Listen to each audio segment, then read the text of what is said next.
Hello, true duelists. My name is Craig Fee, and welcome to the New Card Report, the video I make sometimes when there are too many new cards for the regular update, and because more videos helps the algorithm, even if I'm making less videos, like, don't worry about it.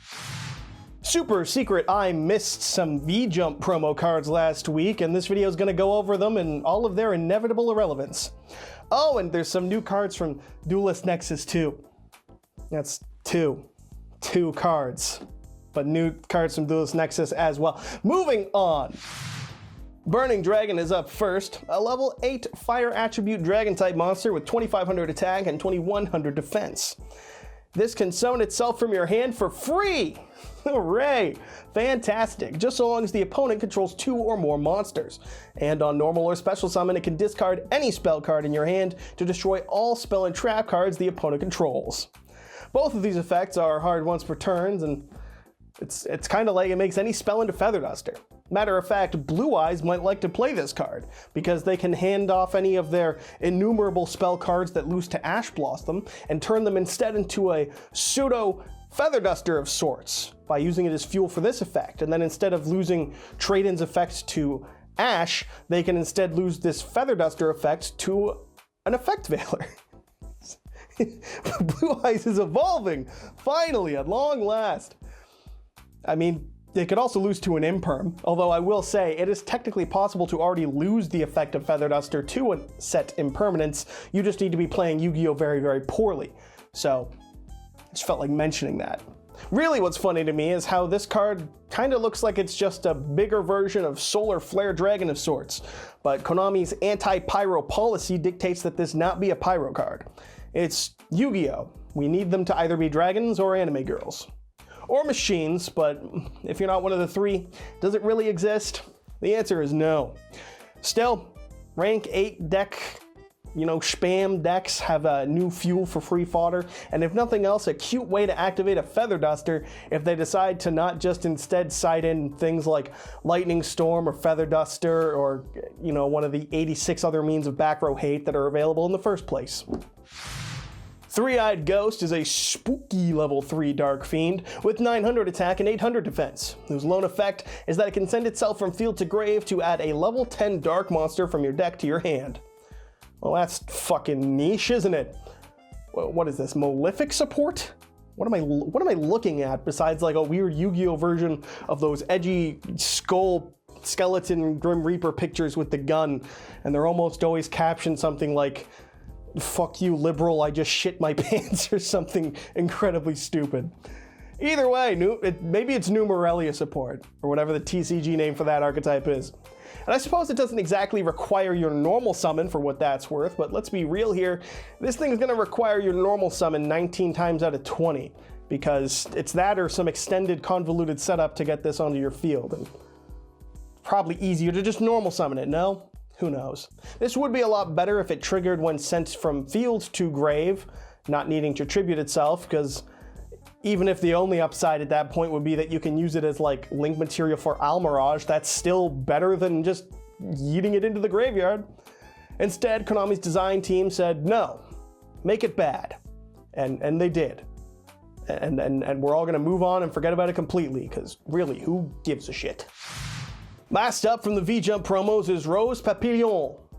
Fucking French. A level 3 wind insect with 1400 attack and 800 defense. It can attack the opponent directly if you control another insect monster, which could make it a neat way to go for game.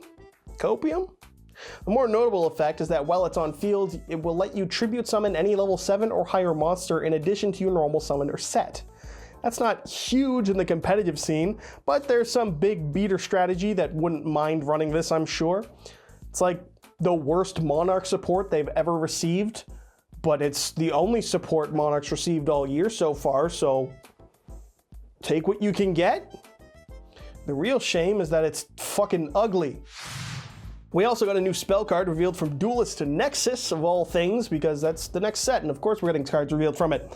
And that would be a brand new trade-in of sorts, but not for level 8s, instead this time for level 10 monsters.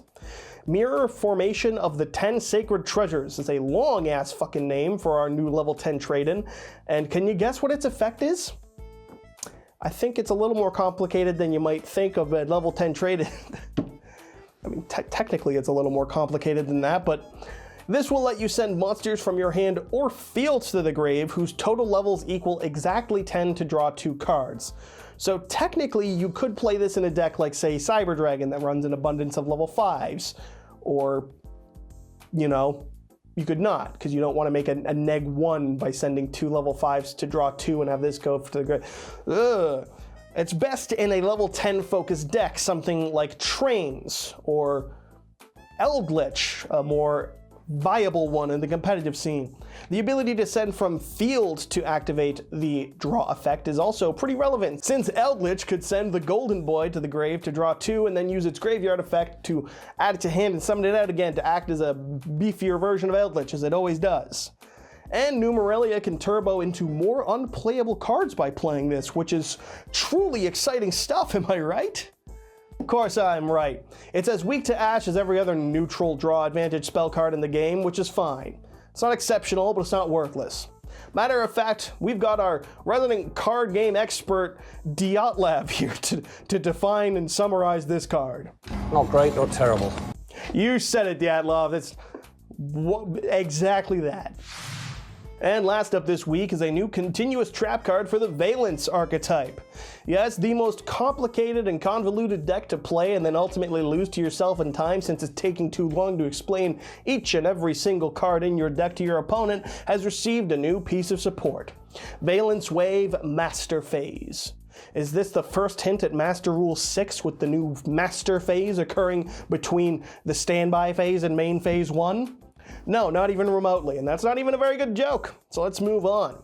Instead, this card can activate its effect when a monster is moved from one monster zone to another monster zone, and will then let you do one of two things. Either you can give all level 5 or higher Vaylantz monsters you control 1200 attack for the turn, or it can send itself face up from the spell and trap zone to the graveyard to then target an effect monster the opponent controls in one of their main monster zones, and then you move their targeted monster into a spell and trap zone as a continuous spell in the same column. And if there's already something in that column, then that card already in the column is destroyed to make room for the monster to go into it. God, even explaining the fucking effects on these cards takes forever. Fucking pendulum decks. I digress. As to the card, I don't fucking know. I honestly don't know. I don't have the time of day nor the willpower or care to read and understand the Vaylantz cards, all right? I'll admit it, if you bring it to me on locals, you'll probably win, because I'm not gonna read them. And you could probably end up cheating and I wouldn't catch it. And you shouldn't do that. Never cheat. Bad person if you do. I'm just saying, I wouldn't fucking know, because there's way too much shit going on. And they're just moving monsters around. So I guess it's not hard to activate to meet the activation requirements, since you're gonna ping pong your monsters. And like, is this what they need? I don't know. I read somewhere that you can't even search this in theme, which is funny since it has Vaylantz in the name, but apparently it's still unsearchable.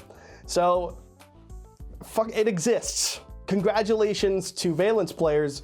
This card does exist. As for the summary, it's crazy, man. Either because it's finally a decent piece of removal with a small niche battle buff, or it's crazy how so many words on a card can do so goddamn little. Shoutouts to today's sponsor, of course, the LIFD Magnetic Display.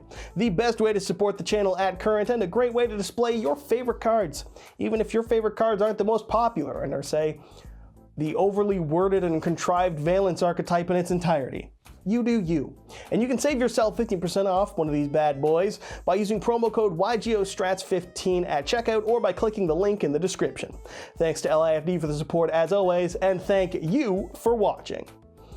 And so, that wraps it up for today's new card report. Just covering the new cards in this one. The regular update will be out on Friday as usual. Until then, I've been your host, Craig Fee, and make sure you subscribe to YGO Strats for this week's update, to impress your smokin' Italian wife, and so you too can be a true duelist.